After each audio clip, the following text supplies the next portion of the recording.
Alright, I'm gonna try this. Try a YouTube video. This will be the first one we do. And not only that, I'm not doing this for people to say negative things about the way I do things and all. I'm doing this to show people what it's like to deal with a farming situation. Not that there's anything wrong with dealing with a farming situation, but it can be a pain in the behind on most days. But you gotta like doing it and just deal with it and go with the flow. But y'all have to bear with me on this phone thing now. I'm gonna try to figure it all out.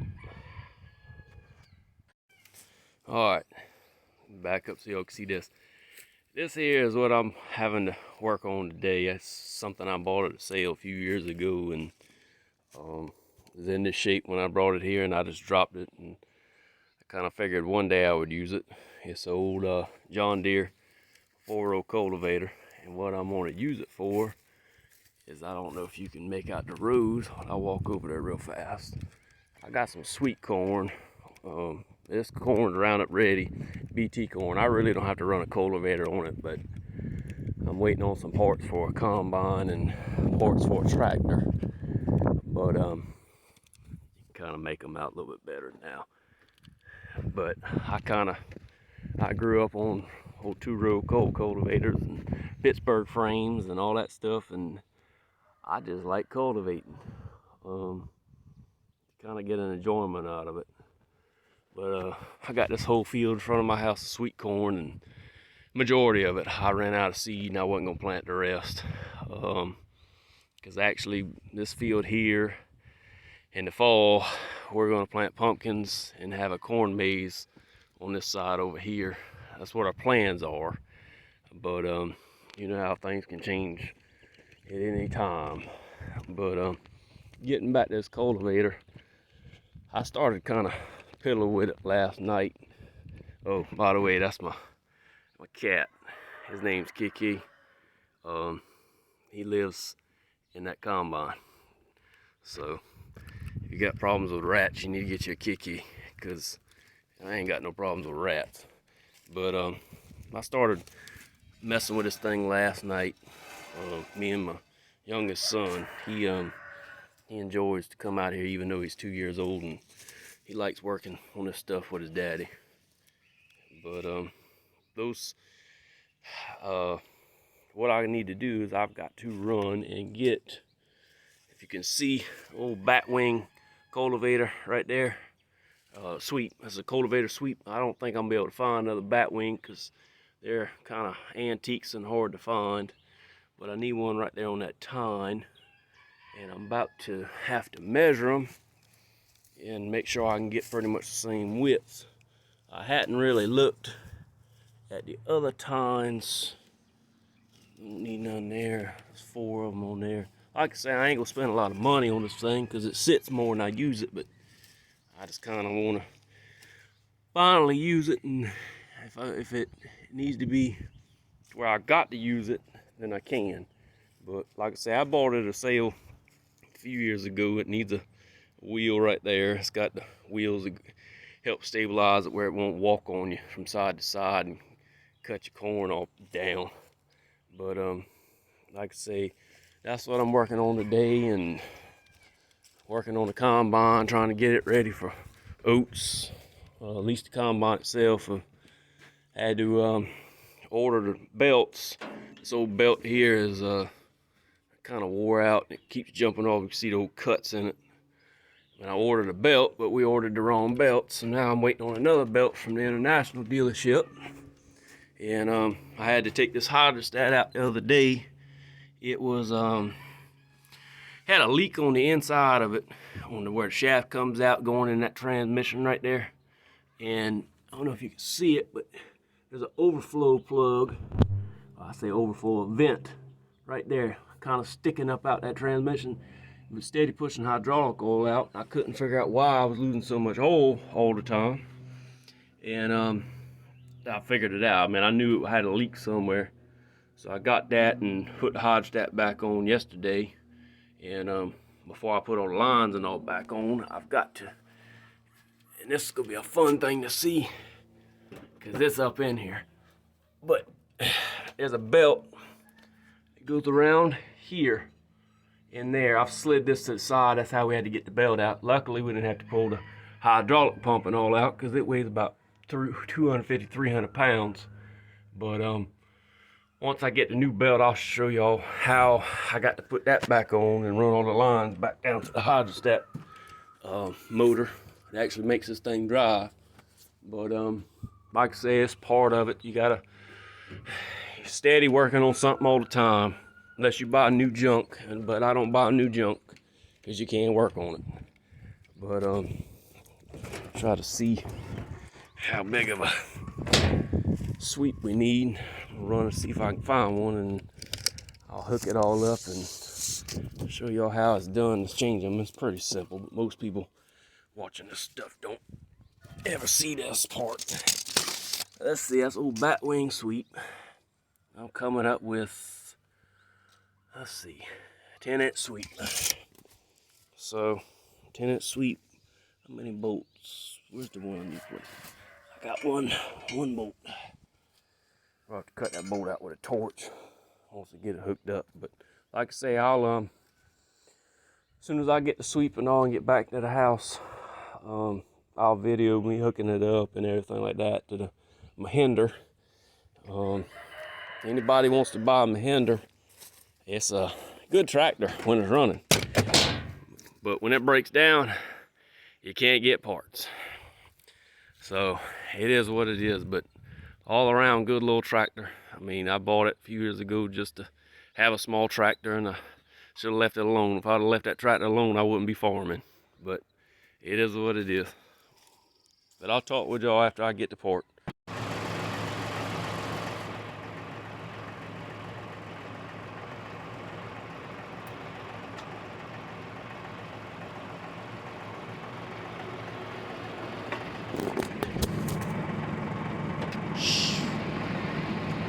Alright, I got it all back together now.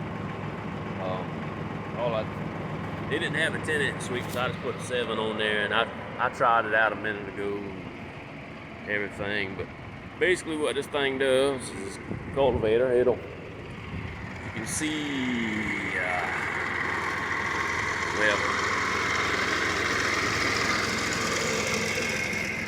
there's not much weeds in here, but you got stuff like this right here. Some oats I had planted that it's coming back through. And there's a few more in the row there. But the way it's set up is it'll turn something that looked like that there into something that looks like this right here. And you can see where it kind of has some weeds right there. What it does is it takes, say that was sitting on top of the ground, it just took it and threw it around. You can see how it cuts the roots and mangles everything up. But what it does is if you look down the center, it's still got a good row. And that's what those little wheels do. I'll show you in a minute. I'll try to run without tearing up the corn. But this goes through and kind of tills everything up like a hoe would. And I mean, you'll get some corn gets kind of covered up, but they'll grow back out if they're strong enough to come out the ground. Push the spike through. But you see that weed, it got knocked around. I mean, it was just sitting like that, and I picked it up. But that's what it does. It comes in here and it kind of aerates stuff too. But it does fairly decent. I see I need to adjust some wheels and all on it, but that's why I kind of, where I ran out of corn, I wanted to start. That way I wouldn't lose no good stand of corn. But you get stuff like this, and I mean, it flat picked it up. And you get these other pieces in here. I mean, that's what you get. Go in and bust it all up. And you ain't had to spray no Roundup, nothing like that. Just takes a little bit of time. You can't go as fast as you would with a, sprayer. And you can't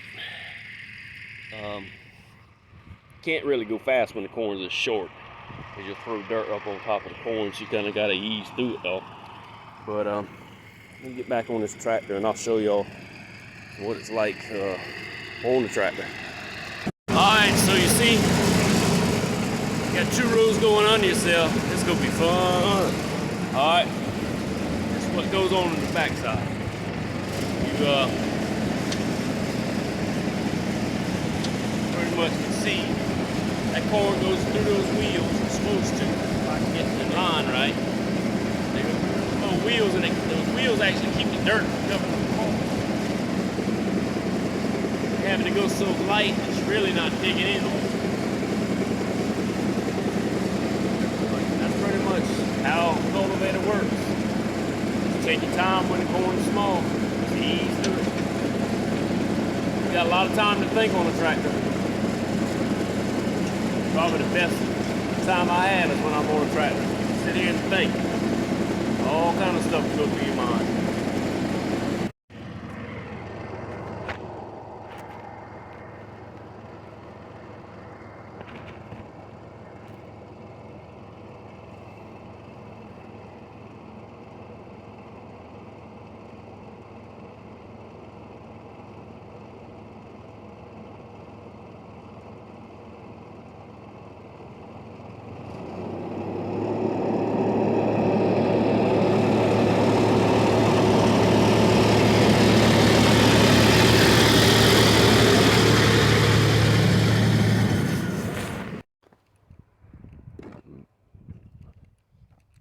I'm about to show y'all something else that goes on in the afternoons.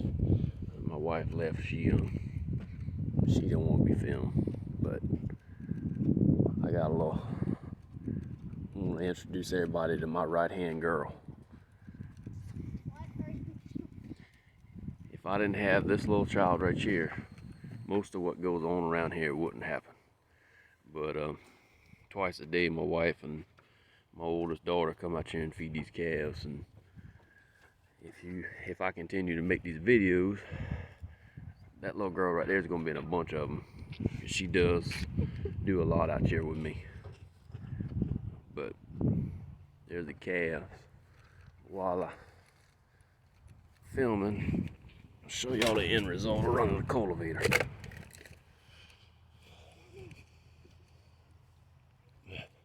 So you go from what y'all saw earlier, there's the tractor over there, what y'all saw earlier, to, I wish the sun was still kind of up, you can see it better, to this right here.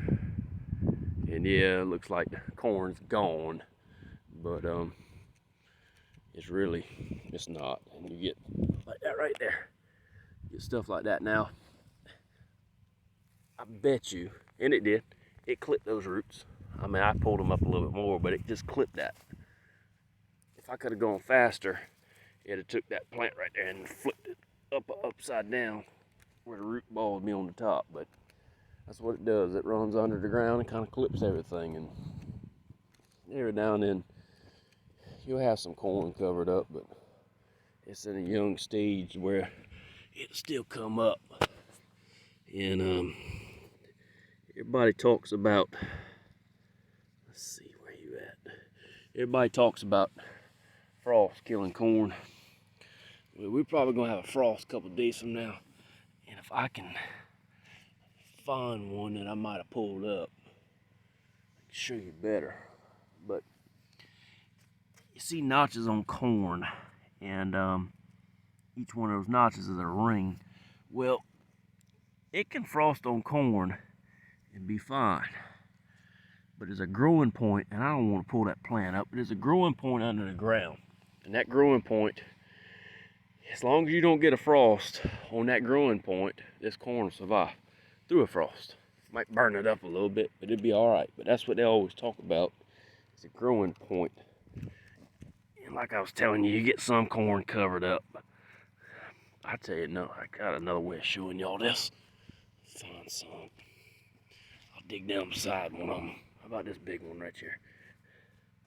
All right, that'd be real gentle.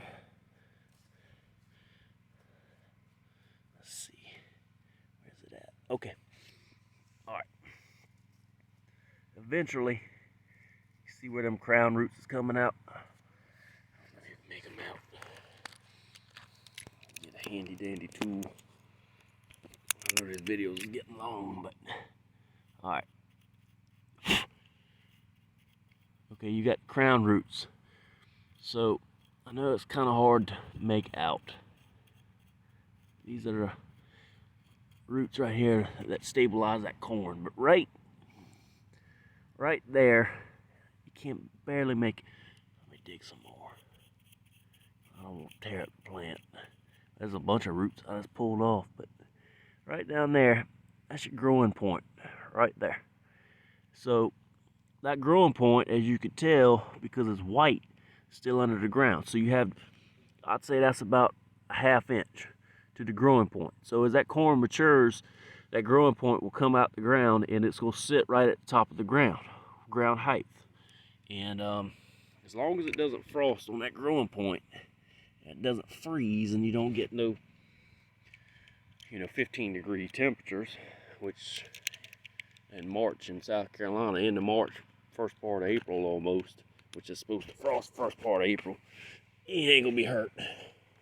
But like I said, that's what and I mean, you can't, with this corn being so short, you can't really dig in the ground deep to do anything other than kind of cut the reeds at the top, like that right there. I mean, it flat. There's your proof that flat cut them.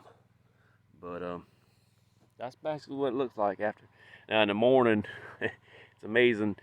In the morning when the dew's on the ground, it looks like corn's 4 inches taller than what it actually is by the end of the day. Another little tip to you: corn don't grow during the day. It's sleeping. That's what I say. It grows at night. It takes up everything it needs during the day, about like a person takes up rest and sleep at night. Corn takes up everything it needs during the day. When you see, kind of covered those ones up, I mean, you're gonna lose some, but a lot of them, they'll push back out as long as you ain't got too much dirt on top. But that's what it is. I'll try to make another video about something else in the next couple of days, as long as it don't rain too bad. But I'll talk with y'all later.